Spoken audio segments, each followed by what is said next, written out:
เอาสบายดีอีกเทื่อหนึ่งพี่น้องเนาะกับพอกับโบเงินยามแดงๆเนาะยามค่ำคืนตอนแรงวันนี้ก็เอาอีกแล้วพี่น้องโทรมานำเลยจากทรงนั้นทรงนี่ให้โบเงินโทรหาโบเงินเมื่อตะกี้เนี่ย2-3สายบ่ได้รับสายเพิ่นเนาะบ่ได้รับสายเพิ่นบ่ฮู้ว่าเพิ่นเป็นคนแนวใดเดี๋ยวโบเงินน่ะกินข้าวเมื่อตะกี้เนี่ย2-3สายโทรมาตอนนี้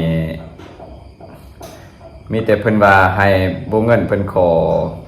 บัตรขอเงินนำโบเงินแล้วก็ว่าเอาบุญนะเอาบุญเนาะมีแต่ว่าเอาบุญเนาะตอนนี้ก็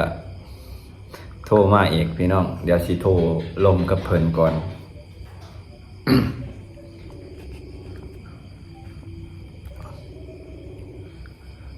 เอาบ่รับสายเสยบัตรเพิ่นโทรมายังกะเดี๋ยวบัตรเฮาโทรกลับคืนเนี่ยบ่รับสายมัน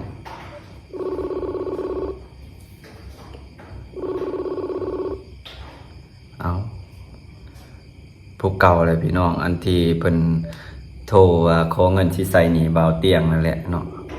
เพิ่นเป็นคนแนวใดแท้บัดนี้เอาบ่รับสายมันบ่แม่นบ่รับสายนี่เอาบัดนี้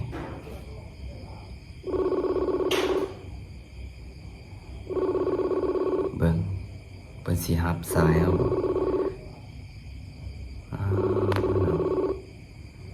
บ่รับสายมันบ่แม่นดอกแนวนี้เบิ่งเพิ่นพิมพ์ว่าเพิ่นตัวบัดเพิ่นเล่นส่งวิดีโอส่งมาจังได๋บัดนี้ว่าบ่มีเน็ตนะพี่น้องก็งึดอยู่ได้ก็ย้อนไอเตียงแล้วมีแต่ว่าให้มีแต่ว่าให้เฮานะเอาบุญนำเพิ่นนะเพิ่นว่าขอนั่นขอนี่แล้วว่าเอาบุญโอ้ยเนาะ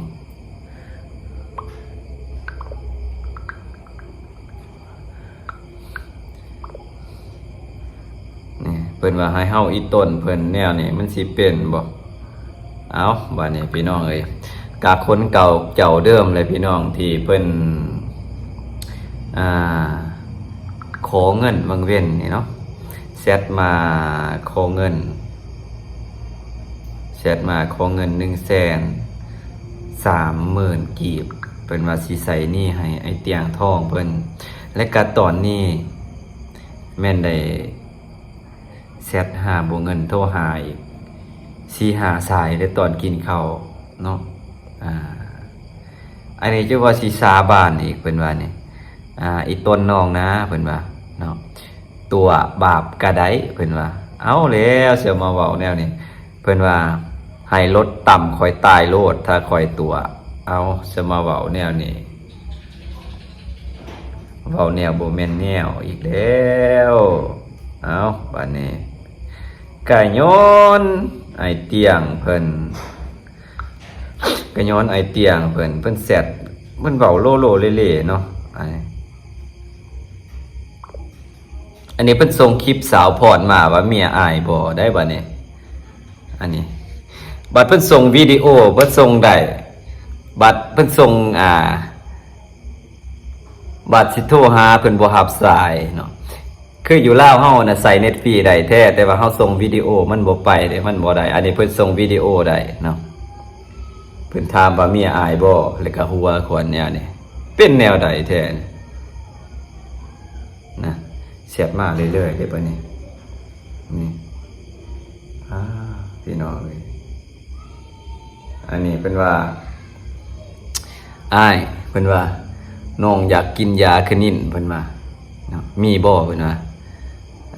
น้องอยากตายยืนไปทุกเพิ่นว่าเอ้าสมาเว้าจังสี่อีกได้อยากกินยาคนิน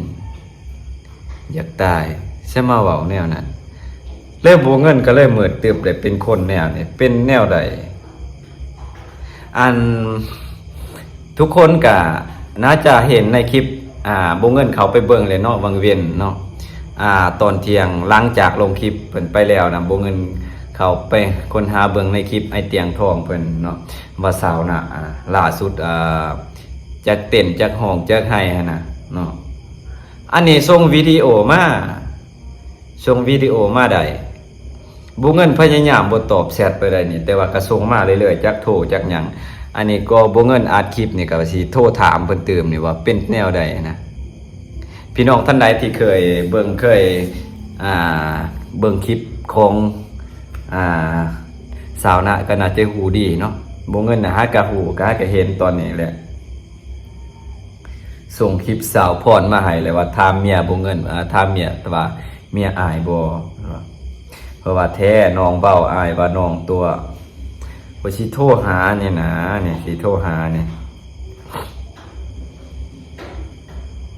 ตั้งสายบ่วางใส่เอกบัดนี้นะมันเป็นแนวใดแท้ย้อนพี่เตียงทองเพิ่นจังว่าเจ็บหัวนอนแน่นี่นะบ่รับสายเป็นแน่นี่ก็เจ็บหัวย้อนได้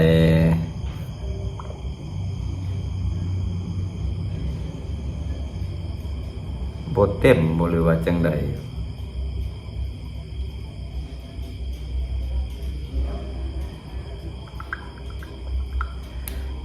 มันบ่แม่นหรอกโอ้ยพี่น้องเอ้ยบ่เงินก็บ่เคยพบเด้อหากะเห็นเนี่ยแต่ก่อนน่ะเดี๋ยวบ่เงินสิเว้าในคลิปนี่แหละแต่ก่อนบ่เงินน่ะบ่ฮู้หยังกับเพิ่นเด้นี่บ่จักหยังกับเพิ่นเนาะเราน่าจะเห็นบ่เงินไปคอมเมนต์ในคลิปไอเตียงทองเพิ่นเนาะไปคอมเมนต์ในคลิปบ่าวเตียงใน Facebook แล้วก็เราก็เห็นเฟซเฮาแล้วก็คิดว่าเราก็เลยส่งข้อความมาหาเพิ่นว่าอันนี้จะขอบัตรจะขอเงินส่งข้อความมาหาบ่เงินเดี๋ยวสิเปิดให้ตอนแรกๆเพิ่นว่าแรกๆเพิ่นก็คิดว่าเพิ่นเขียนว่าเพิ่นน่ะเป็นพี่น้องเพิ่นเนาะให้บ่าวเตียงมาเฮ็ดเฮือนให้สาวนาแน่เพิ่นว่านะโทรกลับเลยบัดนี้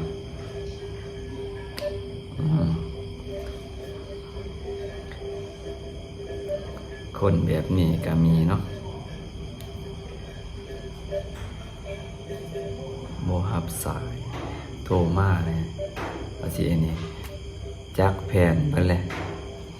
คนแนวนี้นะแบบว่าอีหยังล่ะมันแบบว่าเคยได้แล้วคิดว่าสิได้ตลอดนะเนาะคนเฮาถ้ามีผู้ใหญ่เฮ็ดให้ชีวิตเฮาดีขึ้นเฮาก็ควรสร้างเนื้อสร้างตัวแล้วก็เฮ็ดงานบ่แม่นสิแถวตัวแต่สิรอท่าจากผู้อื่นให้ได้นี่อันนี้เพิ่นว่าเพิ่นเขียนใส่ตัวเองทั้งเบิดนี่เพิ่นว่าเนี่ยให้เบ้าเตียงมาเฮ็ดเฮือนให้สาวนะแน่เพิ่นว่าเนาะคันใดก็ยังบ่ทันมีประตูก็ยังบ่มีล็อกเพิ่นว่า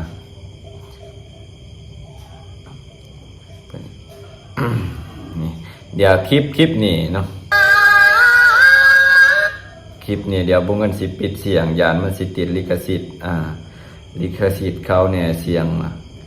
คลิปที่เบาเตียงทองไปเฮ็ดเฮือนให้เพิ่นเนาะน่าจะคลิปนี้เนาะในคลิปนี้แต่ว่าบ่เงินสิบ่เปิดเสียงมันสิติดลิขสิทธิ์เพลงเขาพอดีคลิปอันนี้เพิ่นส่งมาเนาะส่งมาให้บ่เงินเบิ่งนั่นแหละว่าให้พี่เตียงทองเพิ่นไปเฮ็ดเฮือนให้สำเร็จเสร็จสิ้นให้แล้วเพิ่นว่านะเอาจะเปลี่ยนจังใดบัดนี้หาก็เห็นคลิปนี้แหละเนาะ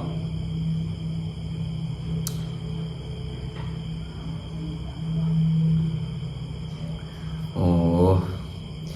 เพิ่นอันนี้ตลอดนี่ต่อมาก็ส่งคลิปโลเล่ๆเลยเพิ่นว่าครับถ้าบ่เสือบ่แล้วว่าบ่มีเน็ตคนแนวนี้นะ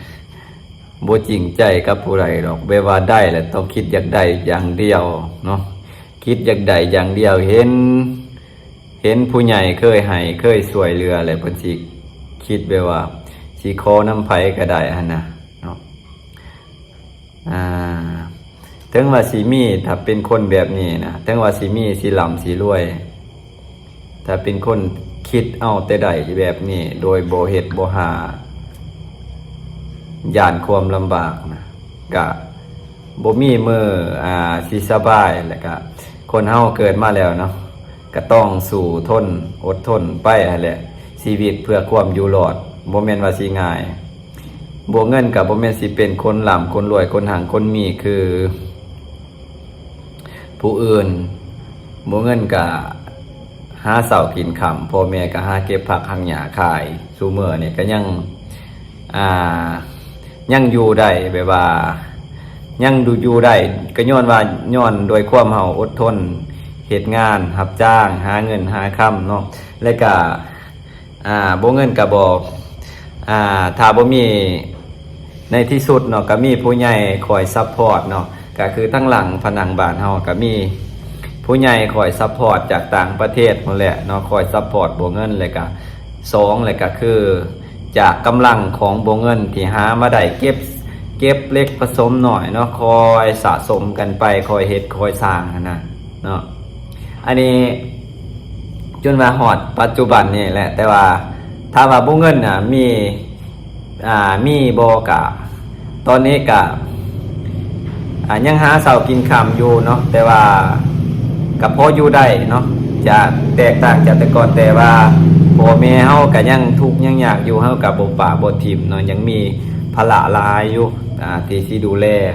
แต่ว่าเป็นคนแบบนี้นะคิดว่าสิเอาแต่ใดนะคิดว่าผู้อื่นสิสงสารเลยว่า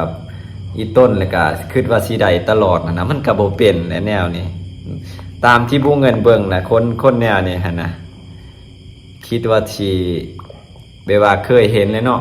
เคยเห็นเพิ่นได้จากผู้นั้นผู้นี้แหละให้เงินให้ค่าบ่ว่าจะเฮ็ดนั่นเฮ็ดนี่ให้อันนี้ก็ขอมีแต่ขอกับขอทั้งที่บ่เงินน่ะบ่ฮู้จักกับเพิ่นมาก่อนแล้วก็บ่เคยเห็นหน้าเห็นตาอันนี้บ่เงินสิโทรกลับอีกเทื่อนึง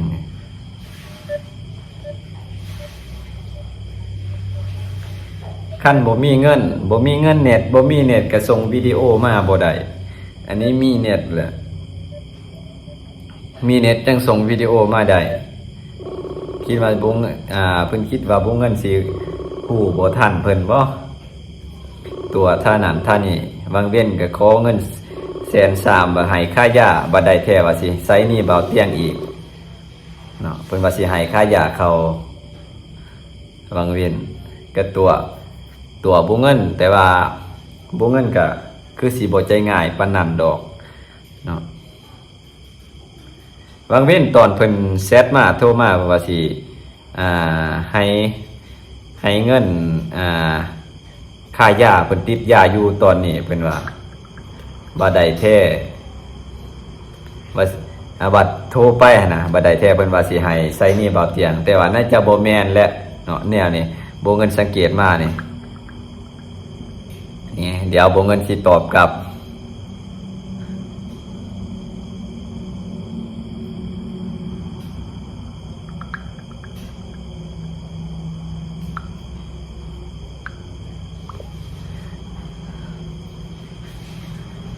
นี่บัดขึ้นใส่ได้นี่เดี๋ยวบ่เงินสิเว้านะเดี๋ยวส่งวิดีโอมาได้จังใดเดี๋ยวสิตอบ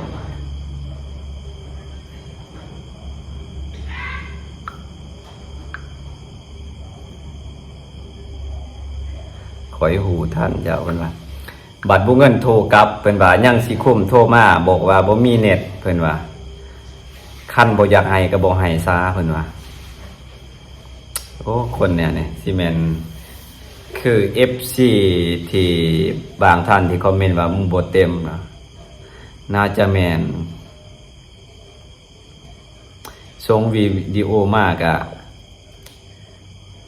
นะเบิ่งเพิ่นสิตอบว่าแนวใดอีกว่านี่โอ้ยพี่น้องเอ้ยเมื่อยเด้กับคนแนวเนี่ยบ่คิดบ่ฝันนะตอนที่แรกก็บ่เงินก็คิดอีหลีได้ว่าเพิ่นสิให้เงินเบาเตียงว่าได้แท้บ่แม่นเลยเบิ่งเลย